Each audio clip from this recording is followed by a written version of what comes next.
열왕기 하 마지막 오늘이 메시지입니다. 다음 주일부터는 로마서 말씀을 통해서 우리가 함께 은혜를 받고자 합니다. 여러분 큐티를 하십니까? 큐티를 하시는 분보다는 안 하시는 분들이 많은 것 같더라고요. 책 주문하는 양 보면. 근데 큐티를 여러분들이 하게 되면 훨씬 주일 말씀을 이해하기가 좀 쉽습니다. 이게 계속 역사라는 게 이게 이어져 가기 때문에 일주일에 한 번씩 오면 이게 중간중간 말씀들을 듣기 때문에 큐티를 하는 분들은 좀 더 이해가 빠르고 큐티를 하지 않는 분들은 좀 이해하기가 이 시간에 와서 짧은 시간에 이 말씀들을 듣는 것이 쉽지가 않습니다. 물론 성령이 역사하시면 단 한마디에도 역사가 일어날 줄 믿습니다만은 여러분들이 이 큐티를 좀 했으면 좋겠어요. 나는 책을 주문을 못했는데 매일 성경 그 어플 다운받으면 됩니다. 저도 이 핸드폰에 다운을 받아가지고 하는데 한 4불 정도면 한 2달 사용하거든요. 그래서 우리가 같이 말씀을 가지고 매일 보면서 또 주일 말씀을 듣고 또 주일 말씀을 통하여 또 은혜를 받고 셀 모임을 통해서 또 나눔을 하고, 그래서 여러분 구조를 보십시오. 우리 교회가 어떻게 가는가. 주일날 여러분 말씀을 듣지요. 이 들은 말씀은 셀에서 또 나눔을 하게 되지요. 그 말씀을 가지고 또 날마다 또 큐티를 하는 분들은 또 계속해서 그 말씀을 큐티를 하게 되지요. 그래서 일주일의 삶이 말씀을 따라 우리가 살아가는 삶들을 살아가고 있다라는 거죠. 왜 제가 이런 말씀을 드리는가? 오늘 제가 요시야 왕에 대해서 말씀을 드릴 텐데, 이 요시야 왕이 오늘 2절에 보니까 하나님께서 그를 다윗 같다, 39명의 이스라엘 유다 왕들 중에 단 3사람만이 들었던 다윗 같다는 평가를 받았고, 이스라엘의 역사상 가장 히스기야보다도 오히려 더 종교개혁을 더 과감히 단행했던, 하나님 앞에서 철저하게 말씀 중심으로 나라를 통치했던 왕이 바로 이 요시야 왕이기 때문입니다. 이 요시야 왕이 몇 살에 왕위에 올랐는가? 1절에 보니까 8살에 왕위에 올랐대요. 8살에 나라를 통치한다. 뭘 제대로 통치할 수 있겠습니까? 어떻게 되었는가? 이 요시야 왕이 8살에 왕자에 오를 수밖에 없었던 그런 정치적 상황들 때문이죠. 지난주에 말씀드렸던 그 성군인 히스기야가 죽고 난 다음에 그의 아들 므낫세가 왕위를 이어받는데, 이 므낫세는 이스라엘 왕들 중에서 가장 악한 악정을 행했던 왕이었고 55년간이나 나라를 통치했다 그랬습니다. 참 아이러니한 게, 히스기야 같은, 하나님께서 히스기야를 어떻게 평가하셨냐면 전에도 후에도 그와 같은 왕이 없었다 할 만큼 하나님을 철저히 의지하는 그런 왕이었는데, 그렇게 선한 왕의 어떻게 왕에게 이렇게도 악한 아들이 나올 수 있느냐. 참 자식 교육 부모 마음대로 안 된다 하는 게 성경에서 보여주는 거예요. 남의 자식들 보면서 아이고 아를 갖다가 어떻게 키워가지고 부모 욕을 좀 하는 분들이 있는데, 여러분 자식 보고 부모 욕하지 마십시오. 자식 교육 장담할 수 있는 사람 아무도 없습니다. 히스기야 보십시오. 히스기야 보십시오. 히스기야 같은 왕에게 어떻게 므낫세와 같은 이런, 므낫세로 인하여 결국 유다가 멸망을 해요. 므낫세 때문에 하나님께서 유다를 심판하기로 작정하시고 약 50년 뒤에 바벨론에게 유다가 멸망하게 되거든요. 그리고 이 므낫세가 55년간 통치하고 그의 아들이 물려받는데, 아몬 2년 동안 나라를 통치했는데 그의 아버지하고 똑같이 행하다가 결국 그의 신하들이 반란을 일으켜서 죽여버렸습니다. 그리고 왕자에 오른 사람이 아몬 왕의 아들인 요시야 8살에. 그러니 무슨 힘이 있겠습니까? 무슨 능력이 있겠습니까? 뭐 본 게 있습니까? 배운 게 있습니까? 아무것도 없는 이런 나약한 한 아이가 왕자에 올랐는데, 아이러니하게도 이 요시야가 이스라엘 유다 통틀어 가장 위대한 성군이 되었다. 이것도 참 인생 알 수 없는 거예요. 약한 자를 들어 강하게 하시는 하나님, 할렐루야. 믿으십니까? 우리가 약하다고 여러분 절망할 필요 없는 것이, 성경에 분명히 말씀하죠. 하나님은 약한 자를 들어 강하게 하시는 분이다. 없는 자를 부하게 하시는 분이다. 할렐루야. 여러분 하나님 믿으시면 아멘 하십시오. 할렐루야.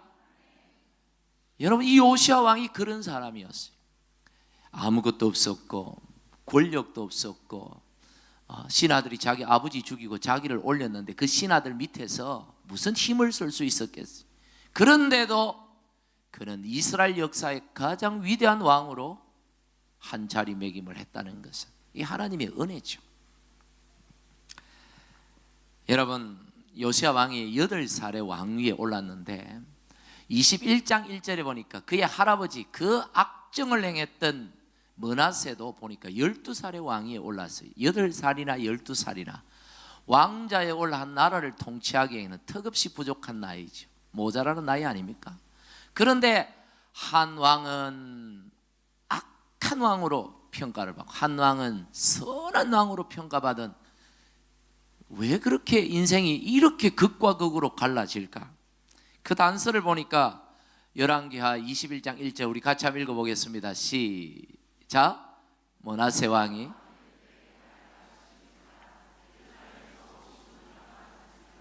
그의 어머니의 이름은 헵시바더라.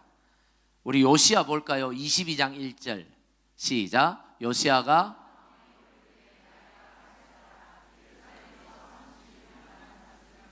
그의 어머니의 이름은 여디다요. 두 곳 모두 누가 나옵니까? 어머니의 이름이 나오죠. 성경의 왕들의 어머니를 소개할 때는 뭔가 이 어머니의 영향력이 있었다라는 것을 암시하고 있는 거예요.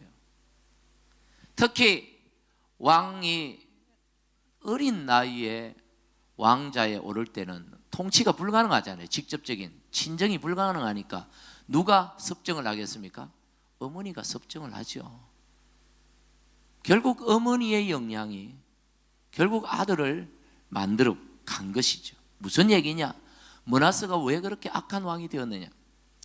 요시야가 그 어린 나이에 왕자에 올랐습니다. 어떻게 그렇게 위대한 왕이 되었느냐? 누구 영향이라는 거죠? 다 누구 때문이다? 죄송합니다. 어머니 때문이다. 여러분은 자식에게 어머니만 영향력을 행사합니까? 오늘 성경은 어머니 얘기만 있지만 결국 아버지도 마찬가지죠. 부모의 영향력이, 부모의 삶이, 부모의 가르침이, 부모의 양육이 결국 자녀의 미래를 만든다는 거죠. 결국 부모가 자녀들에게 있어서 뭐라는 거예요? 나침반이라는 것이죠. 어디로 가야 할지, 어떻게 살아야 할지, 인생에서 뭐가 가장 소중한지 결국 그것을 보여주는 사람은 부모라는 것이죠. 부모가 뭐 완전한 부모가 어디 있겠습니까? 다윗도 뭐 완벽한 부모였습니까? 그러나 하나님 의지하면서 정말 부모로서 하나님께 자식의 미래를 맡기지만 부모로서 하나님 앞에서 최선을 다해 살아갈 때에 결국 그 삶이 자녀들에게 복이 되느냐, 때로는 안타까운 이런 현실이 되느냐를 결정하게 된다는 것입니다. 사람에게 부모가 중요한 나침반 역할을 한다면 우리 인생을 통틀어 볼 때, 우리가 인생을 살아갈 때 정말 중요한 인생의 나침반이 뭐냐? 도대체 우리가 뭘 바라보고 어디에 기준을 가지고 우리가 삶을 살아가야 되는가? 우리가 어떤 결정들을 내릴 때 도대체 그 결정을 내릴 때 어디에 근거를 가지고 결정, 내 마음대로 할 수는 없잖아요. 어디에 조언을 받아야 되느냐? 어떻게 우리가 가르침을 받아야 되느냐? 어떻게 하면 우리 인생이 복된 인생으로 살아갈 수 있을까? 도대체 우리가 무엇을, 어디에 가치를 두고 살아가야 되는가? 이것을 가르쳐 주는 것이 오늘 요시야 왕이 우리에게 보여주는 것입니다. 무엇입니까? 자, 보겠습니다. 요시야 왕이 8살의 왕좌에 올랐는데 그는 가장 하나님 앞에서 선한 왕으로 그렇게 평가를 받는데, 그 이유가 뭐냐면 요시야 왕의 일대기를 보면 그는 그 어떤 유다 왕도 실행하지 못했던 종교 개혁을 단행합니다. 종교 개혁을 성공시켜요. 이것이 결국 하나님 앞에서 인정받게 된 계기가 되었죠. 그러면 그의 종교 개혁은 어떻게 시작이 되었는가를 오늘 말씀에서 보여줍니다. 자, 8절인데 8절 말씀을 한번 볼까요? 8절 시작. 대제사장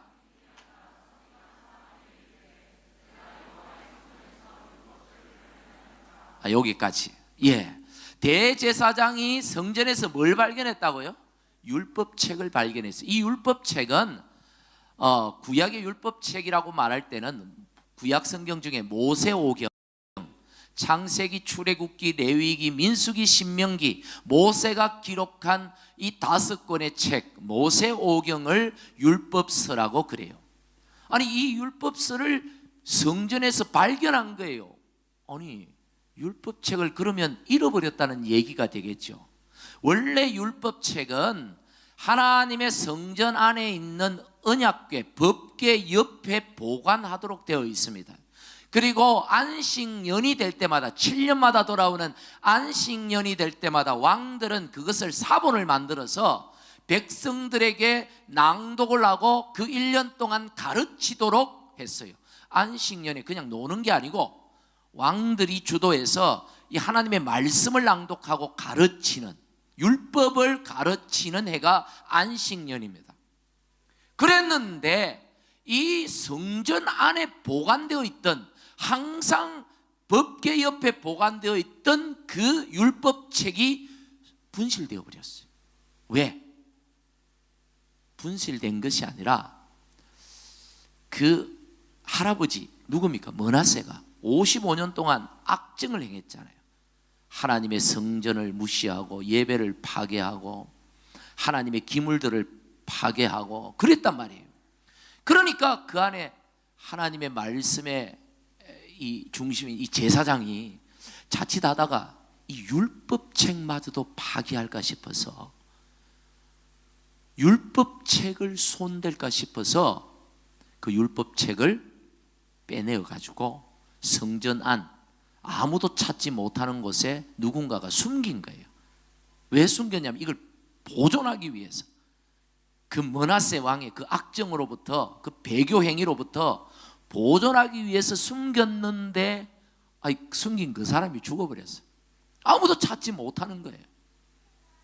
그래서 요시야 왕이 등장을 했는데, 선한 왕이 등장을 했음에도 율법책을 잃어버린 채로 그대로 있었다가 성전을 수리하는 중에, 이제 요시야 왕이 선정을 행하면서 성전을 수리해라, 자기 할아버지 아버지가 다 파괴해버린 그 성전을 이제 수리하려고 하다 보니까 거기에서 뭐가 나왔어요? 성경책이 나온 거예요. 그래서 이 성경책을 왕에게 보고를 하고 왕에게 읽어드렸더니 여러분, 읽는 시간이 얼마나 걸렸을까요? 오랜 시간이 걸리지 않았을까요? 왕이 그 말씀을 들어보니까 큰일 났거든. 자기 나름대로 신앙생활을 잘한다 생각했고, 자기 나름대로 나라를 선하게 잘 통치한다고 생각했고, 자기 나름대로, 자기 생각대로, 자기 뜻대로, 자기 믿음대로 하나님을 섬긴다고 했지만 말씀을 보니까 아니더라는 거예요. 잘못되었더라는 거예요. 말씀을 보니까 문제가 있더라는 거예요. 말씀을 보니까 큰일 났어요. 이러다가 하나님의 진노를 받겠구나. 우리가 신앙생활을 할 때도요, 많은 분들이 말씀을 기준으로 하지 않고 다 뭘 기준으로 하느냐면 다 자기의 신앙의 경험, 들었던 그 내용, 그게 성경에서 나온지 안 나온지도 모르는, 누가 전해주던 그 내용들, 부모가 하나님 말씀대로 살았는지 안 살았는지 모르지만 보여줬던 그런 신앙의 모습들, 자기가 살아오면서 자기 나름대로 자리 잡았던 자기만의 신앙, 이런 것들로 우리가 신앙생활을 이용해 가는 거예요. 열심히 신앙생활을 하는데 보면 말씀과는 거리가 먼 신앙생활이 들어 있어요. 저분은 진짜 믿음으로 살려고 하는 것 같은데 보면 하나님 말씀하고는 좀 거리가 멀어요. 잘못된 것이죠. 요시야 왕이 깨달았던 게 이것입니다. 자기는 열심을 내었지만, 자기는 하나님께 열심을 내었지만, 그 열심이라는 게 자기 열심이고 경험적 열심이고 전통적 열심이지 말씀에 따른 열심이 아니더라는 것입니다. 여기에서부터 종교개혁이 시작이 된 거예요. 11절에 보십시오. 그가 말씀을 듣고 한 행동이 옷을 찢었다. 그 당시 사람들은 하나님 앞에 뭔가 큰 죄를 회개하고 뭔가 자신이 하나님 앞에서 용서를 구할 때, 은혜를 구할 때 하는 표현이 옷을 찢는 겁니다.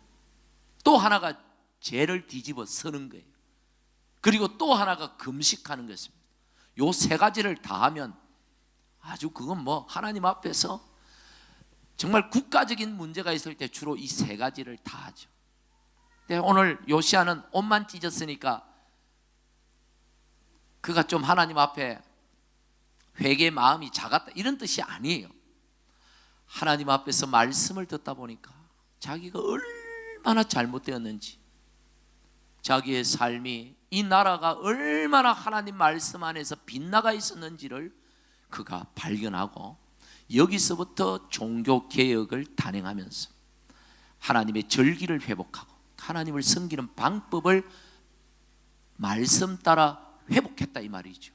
그리고 우상 산당을 제거하고 우상의 신상들을 부수고 하나님이 싫어하는 것들을 제거하고 하나님이 원하시고 기뻐하시는 삶의 회복을 위해서 백성들에게 말씀을 가르치고, 백성들까지도, 왕으로부터 백성들까지도 하나님 말씀대로 살아가는 교육 훈련을 시켰다 이 말이에요. 이로 인하여 그가 다윗 같은 왕이라는 칭호를, 칭찬을 받게 된 것입니다. 여러분, 기독교는 말씀의 종교입니다. 할렐루야. 여러분 믿으십니까? 말씀 따라 살아가는 종교가 기독교예요. 목사가 없어도 기독교는 존재합니다. 이 건물이 없어도 기독교는 존재합니다. 기독교 역사가 그걸 증명해줘요. 그러나 하나님의 말씀이 사라지면 기독교는 존재할 수가 없습니다. 하나님의 말씀이 사라지면 기독교는 부패할 수밖에 없고, 하나님의 말씀이 사라지면 아무리 열심을 내어도 하나님은 외면하십니다. 그래서 제가 설교 초두에 말씀드렸던 것처럼, 그래서 우리가 말씀을 읽는 게 중요하고, 말씀을 듣기 위하여 주일마다 하나님 앞에 나오는 게 중요하고, 그리고 조금 더 나아가서 날마다 말씀을 큐티하는, 그래도 말씀을 읽고 그 말씀을 묵상하고 그 한 하루 이 말씀대로 한번 살아보려고 애쓰는 그런 삶의 자세가 우리에게 너무나도 소중하다는 것입니다. 그래야 우리의 삶이 변화가 되고, 가정이 변화가 되고, 사회가 변화가 되고, 교회가 이러니 저러니 우리가 욕할 게 아니라 먼저 오늘 요시야처럼 하나님 말씀을 바라보면서 내 삶의 제2의 종교 개혁을 우리가 일으켜 가야 한다 하는 말씀입니다.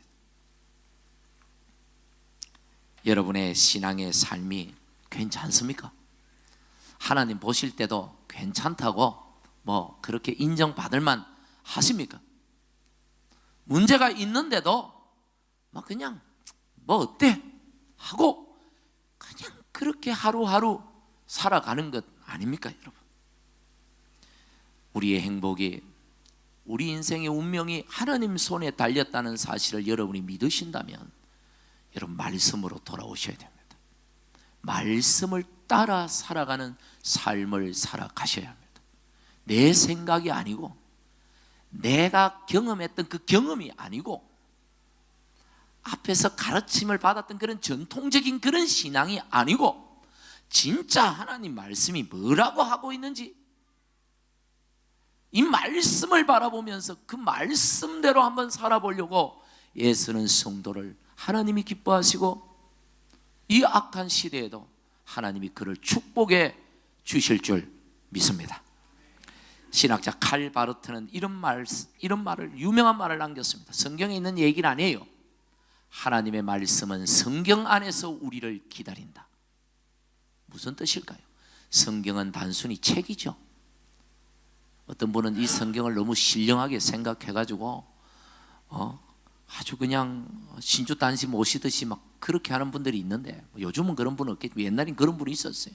뭐 잠이 안 온다 그러면 이걸 베고 자면 잠이 잘 오고, 뭔가가 이상한 꿈을 꾼다 그러면 성경책 베고 자고, 또 그렇게 가르치는 분들이 있어요. 또 그렇게 하라고. 또 이상하게 또 그러면 또 마음이 평안하고 또 떠나가요. 굉장히 심리적인 거지. 성경책이 낡아가지고 이거 버리고 싶은데 이걸 버리지도 못하고 어떨 갈까 싶어서 집에 가면 안 보는 낡은 성경책이 몇 권씩 쌓여 있고, 이사할 때마다 그걸 다 들고 다니고, 불에 태우면 좋겠는데 태울 곳이 없잖아요. 왜 함부로 버리지 말라고 하냐면 이게 뭐 신령하기 때문이 아니라 하나님 말씀이 쓰레기통으로 돌아다니면 그게 보기 좋겠어요. 그게 덕이 안 되잖아요. 그러니까 함부로 버리지 말라는 얘기고요. 찢어가지고 딱지 만들지 말고, 애들 딱지 만들어 주지 말고, 뭐 어떤 집은 막 찢어가지고 그렇게. 여러분, 이 성경책이 중요한 것이 아니라 이 성경에 기록된 하나님의 말씀이 중요한 것입니다. 할렐루야. 성경책만 들고 다닌다고 신앙생활이 되는 게 아니에요. 성경책만 들고 다닌다고 변화가 일어나는 게 아니에요. 요즘은 이게 있으니까 성경책도 안 들고 다니지. 이 안에 있는 하나님의 말씀이 성경 안에서 여러분을 기다리고 있습니다. 여러분의 삶에 무엇이 중요한지, 무엇이 복인지, 무엇이 하나님의 기쁨인지를 가르쳐 주기 위하여 여러분을 기다리고 있다는 사실을 여러분 아셔야 합니다. 오늘부터 여러분 이 하나님의 말씀을 가까이 하시는 여러분들 되시기를 바랍니다. 할렐루야. 이 말씀을 통해서 여러분의 신앙에 제2의 종교 개혁이 일어나고 하나님의 축복이 임하는 놀라운 은혜가 임하기를 주님의 이름으로 간절히 축복합니다.